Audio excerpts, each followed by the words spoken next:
بسم اللہ الرحمن الرحیم۔ ٹی اسکل کے ساتھ میں ہوں منظور احمد، اور آج ہمارا ٹاپک ہے لرننگ، یعنی لرننگ کیا ہے اور اس کے مختلف شرائط جو اس کو پر اثر انداز ہوتے ہیں اس کو ہم آج پڑھیں گے۔ تو سب سے پہلے لرننگ کسی فرد کے کردار میں واضح تبدیلی کا نام ہے، یعنی ایسی تبدیلی جو بار بار کی مشق سے پیدا ہوتی ہے۔ تجربے اور تربیت سے انسانی فکر و کردار میں جو مختلف طرح کی تبدیلیاں رہنما ہوتی ہے، وہ تبدیلیاں فرد میں عادات و اطوار، مہارت و کمال، اس کے ساتھ ساتھ علم و ہنر، سمجھ بوجھ، بصیرت وغیرہ اور رجحانات وغیرہ کی شکل میں ظاہر ہوتی ہے۔ لرننگ نہ صرف تبدیلی کا رونما ہونا ہی ہوتا ہے، بلکہ یہ سیکھے ہوئے مواد کو روزمرہ زندگی میں استعمال کرنے کا بھی نام ہے۔ مثلاً بچے ہی کو لیجیے، ابتدا میں اس کی حرکات میں کوئی نظم نہیں ہوتا ہے اور یوں ہی ہاتھ پاؤں مارتا رہتا ہے، لیکن زندگی میں پیش قدمی کے ساتھ ساتھ اپنے اعضاء کو استعمال کرتا ہے۔ جوان ہونے پر ہوائی جہاز وغیرہ چلاتا ہے، آپریشن کے اوزاروں کو استعمال میں لاتا ہے، فنکار بنتا ہے اور دیگر مہارتوں کا اکتساب کرتا ہے۔ یہ سب کچھ کیوں ہوتا ہے؟ یہ سب کچھ وہ سیکھتا ہے، اور سیکھنے کے اسی عمل کو تعلیمی نفسیات کی اصطلاح میں ہم لرننگ کہتے ہیں۔ لرننگ کے مختلف کنڈیشنز ہے جو کہ ہم اس کو شرائط بھی کہتے ہیں۔ اس میں سب سے پہلے آتا ہے موٹیویشن، یعنی موٹیویشن سب سے پہلے اس لیے آتا ہے کہ جب بندہ موٹیویٹ نہیں ہوتا ہے کسی کام سے تو وہاں لرن نہیں کر سکتے کچھ بھی۔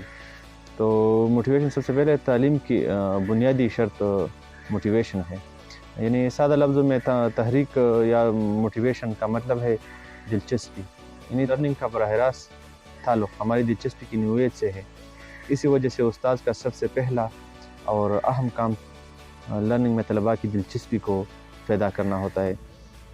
طلباء کی کچھ بھی پڑھانے سے قبل متعلقہ مواد کا باقاعدہ تعارف پیش کیا جانا چاہیے، یعنی جس کی وجہ سے جو طلباء ہے اس میں باقاعدہ موٹیویشن پیدا ہو جائے گی اور اس میں دلچسپی پیدا ہو جائے گی، جس کی وجہ سے وہ اس ٹاپک کی طرف اس کا رجحان زیادہ ہو جائے گا۔ تو لرننگ میں طلباء کی دلچسپی کو ابھارنے کے لیے اساتذہ کرام متعدد طریقے کار استعمال کر سکتے ہیں، جس طرح ان میں سوالات، اس اساتذہ کا سوالات کرنا، اس کے علاوہ جس کو ہم ایویٹس کہتے ہیں، یعنی سمیع و بصری معاونات وغیرہ کا استعمال شامل ہے۔ یعنی کامیاب موٹیویشن کا مطلب کامیاب لرننگ ہے، یعنی جب آپ بچے کو موٹیویٹ کریں تو اس کا مطلب ہے کہ آپ اب بچے کو بہت کچھ سکھا سکتے ہیں۔ دوسری بات یہ ہے کہ کلیئرٹی آف پریزنٹیشن، یعنی مطلب آپ کی پریزنٹیشن میں، یعنی جو ٹیچر ٹیچنگ کر رہا ہے اس کی پریزنٹیشن میں بہت کلیئرٹی ہونا چاہیے، پیشکش کی وضاحت ہونی چاہیے۔ طلباء کے سامنے سب کی مواد نہایت واضح طور پر پیش کیا جانا چاہیے تاکہ طلباء اسے بآسانی سمجھ سکے۔ تو لرننگ کی یہ نہایت اہم شرط ہے۔ استاد کے سامنے سبقی مواد کا مکمل احاطہ ہوتا ہے جو اس نے طلباء کے سامنے پیش کرنا ہوتا ہے۔ استاد متعلقہ سبق مواد کو بہتر طور سے طلباء کے ذہن میں اتارنے کے لیے لفظی وضاحتوں کے ساتھ ساتھ مختلف تدریسی معاونات، یعنی ایویٹس کو استعمال کرتا ہے۔ جس قدر وضاحت سے استاد اپنا نقطہ نظر پیش کرے گا اسے اتنی ہی کامیابی حاصل ہوگی۔ اگر طلباء کے ذہنوں میں متعلقہ سبق کا احاطہ اچھی طرح بیٹھ جائے تو اس کا اثر لمبے عرصے تک قائم رہے گا، جو کامیاب لرننگ کی علامت ہے۔ یہی وجہ ہے کہ سبقی مواد کی پیشکش جس قدر ممکن ہو اثر انگیز اور کامیاب ہونی چاہیے۔ اس کے علاوہ پرووائڈنگ ڈائریکٹ ایکسپیرینس، یعنی براہ راست تجربات کی فراہمی۔ اس کا مطلب یہ ہے کہ جب بھی بچہ کچھ سیکھتے ہیں تو اس کا اگر اس چیز کے ساتھ براہ راست ایکسپیرینس ہو یا براہ راست تجربات اس کو فراہم کیے جائے تو بچہ اچھی طریقے سے سمجھ جائے گا، اور یہ لرننگ کے لیے یہ بھی ایک بہت اہم شرط ہے۔ تو ذاتی تجربے اور مشاہدے سے بڑھ کر کچھ اہم نہیں ہوتا ہے، یعنی مطلب کہ جو ذاتی تجربہ ہوتا ہے نا، یا مشاہدہ ہوتا ہے، یہ سب سے زیادہ اہم ہوتا ہے۔ یہی وجہ ہے کہ جہاں تک ممکن ہو طلباء کو ان کے ذاتی تجربات اور مشاہدات کی مدد سے پڑھانا چاہیے۔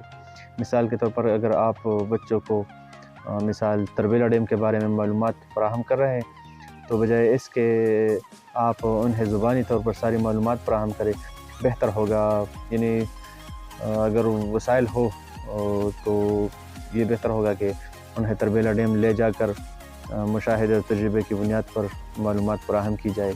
اس طرح طلباء ان معلومات کو زیادہ عرصے تک اپنے ذہنوں میں محفوظ رکھ سکیں گے۔ اس کے علاوہ ایک اور اہم شرط جو ہے وہ ہے لیول آف انٹیلیجنس، یعنی ذہانت کا معیار۔ تو لرننگ کا زیادہ تر انحصار جو اسٹوڈنٹ ہوتا ہے یعنی جو سیکھتا ہے اس کی ذہنی سطح پر بھی ہوتا ہے۔ اگرچہ اس سلسلے میں استاد کوئی کمی بیشی نہیں کر سکتا، کیونکہ کسی بھی طالب علم کی ذہانت اس کے وراثت کا نتیجہ ہوتی ہے، اور طلباء کی ذہانت کے مطابق ہی اساتذہ ان کے لیے معاونات کا انتخاب کرتے ہیں۔ مثال کے طور پر ایک طالب علم جس کا IQ ہائی ہے بآسانی لفظی وضاحتوں کی مدد سے سیکھ سکتا ہے، لیکن ایسا طالب علم جس کا IQ نسبتاً کم ہے، یعنی وہ کمزور ہے دوسرے اسٹوڈنٹس کے لحاظ سے، تو اسے سمعی و بصری معاونات اور دیگر معاونات کی ضرورت پیش آئے گی۔ یہی وجہ ہے کہ تدریسی طریقہ کار کا انتخاب طلباء کی ذہانتی سطح کو مد رکھ کر کیا جاتا ہے، یعنی طلباء کو دیکھ کر تدریسی طریقہ وہ اپنانا چاہیے جو طلباء کے لیے موزوں ہوں۔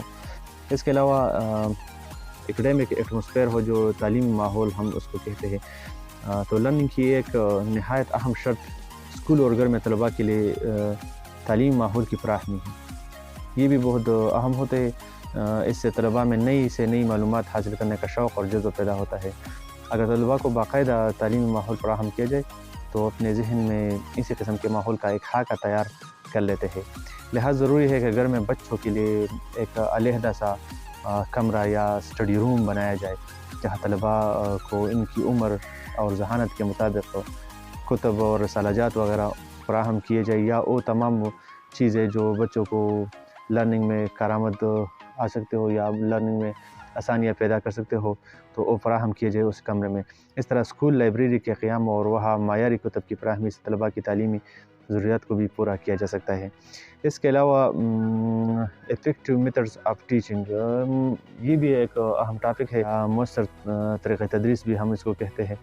تو مؤثر اور بہتر طریقہ تدریس کی تعلیمی عمل میں بہت اہمیت ہے، لہٰذا ضروری ہے کہ پرانے اور فرسودہ طریقہ کار کی بجائے جدید اور سائنسی تدریس طریقے استعمال کیے جائے، جو نفسیاتی اصول کو مد نظر رکھتے ہوئے تیار کیے گئے ہیں۔ ایک مؤثر طریقہ تدریس وہ ہوتا ہے جو کم ذہن طالب علم کو بھی پڑھنے پر مجبور کر دے۔ یعنی اکثر ایسا ہوتا ہے کہ اساتذہ پڑھتے ہیں اور زیادہ تر طلباء جو ہے وہ ایسے بیٹھا ہوتے ہیں، وہ کچھ نہیں سیکھ سکتے۔ وہ ایک اچھا طریقہ تدریس وہ ہو سکتے ہیں جو کہ کمزور طالب علم جس کا IQ لیول بہت کم ہوتا ہے وہ بھی آسانی سے پک کر سکتے اور وہ بھی سیکھ سکتے، تو وہ ایک اچھا طریقہ تدریس کہلاتا ہے۔ طلباء کی نالائقی کی وجہ یہی ہوتی ہے کہ پڑھایا جانے والا مواد ان کی سمجھ میں نہیں آتا، جبکہ کامیاب طریقہ تدریس وہ ہوتا ہے جس کے ذریعے فراہم کیے جانے والا سبقی مواد تمام طلباء بآسانی سمجھ سکے۔ اس کے علاوہ رینفورسمنٹ بھی لرننگ پر بہت اثر انداز ہوتے ہیں، یعنی جس سے مراد طلباء کے وہ ناخوشگوار تجربات اور واقعات کو ان کے رد عمل سے مشروط کرنا ہے۔ اس کا بنیادی مقصد طلباء میں تعلیم کے لیے آمادگی پیدا کرنا ہے، ان کے کسی بھی رد عمل کو مضبوط یا کمزور کرنا ہے۔ بچوں میں کسی بھی رد عمل کو مضبوط کرنے کے لیے انعام اور تحسین مددگار ثابت ہوتا ہے، یعنی اس کے لیے ریوارڈز وغیرہ ہوتے ہیں تو وہ بھی لرننگ پر کافی حد تک افیکٹو ہوتے ہیں۔ اس کے علاوہ پریکٹس یا مشق جس کو ہم کہتے ہیں کہ practice makes a man perfect, یہ حقیقت ہے۔ ہم اشیاء کا علم باقاعدہ مشق سے ہی حاصل کرتے ہیں۔ بار بار کا تجربہ فرد کو ہنرمند اور باصلاحیت بنا دیتا ہے۔ یہی وجہ ہے کہ مشق لرننگ کی نہایت اہم شرط میں سے ایک ہے۔ مشق سے مراد کسی بھی عمل کی بار بار دہرائی ہے۔ کسی بچے کے لیے یہ ممکن نہیں کہ وہ کوئی بھی نیا کام کسی تجربے کے بغیر پہلی کوشش ہی سے درست کرے۔ درست کام کی انجام دہی کے لیے اسے ایک ہی سرگرمی کو بار بار دہرانا پڑے گا، تب کہے جا کر وہ درست کام انجام دے سکے گا۔ کسی بھی فعل کو حافظے میں یعنی میموری میں دیر تک محفوظ رکھنے کے لیے بھی مشق جو ہے وہ ایک اہم کردار ادا کر سکتا ہے یا اہم تکنیک ہے۔ تو کوئی بھی طالب علم کسی بھی سرگرمی کو بآسانی صحیح طور سے صرف اور صرف باقاعدہ مشق کے بعد ہی انجام دے سکتا ہے۔ تو اگر ویڈیو اچھی لگے تو ویڈیو کو لائک کرے اور چینل کو سبسکرائب کرے۔ اللہ حافظ۔